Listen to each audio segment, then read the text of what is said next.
morning, everyone. So in 2022, the government of Canada doubled the homebuyers tax credit from $5,000 to $10,000. Now, that is a tax credit equal to 10,000 times the lowest marginal tax rate of 15%. So you can potentially get back $1,500. Now, the way you get that back is by buying a home and not owning a previous home in the last 4 years. Okay, so it's designed for new home buyers to give them a little break on their taxes because they just paid an exorbitant amount of money for their home. Doesn't do a whole lot, but any little bit helps. So how do you qualify? Make sure you haven't owned a home in the last 4 years.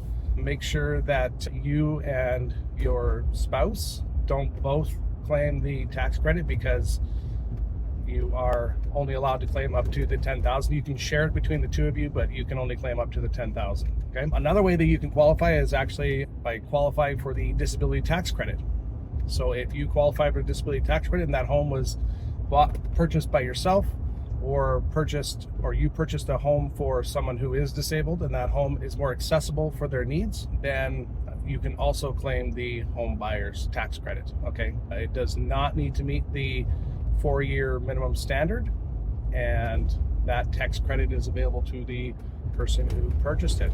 Okay, so it's not new for 2022, but it is doubled for 2022. So I hope that helps. Take care of yourself, take care of your family, take care of your friends, and be well. Hey, thanks for watching. If you enjoyed this video, consider subscribing to our YouTube channel. You can also follow us on Facebook, Twitter, Instagram, and TikTok, all of which are linked in the description below. We're more than just an accounting firm. We do business consulting and media creation for our small businesses. Consider checking us out. It would really mean a lot. Hope to see you soon.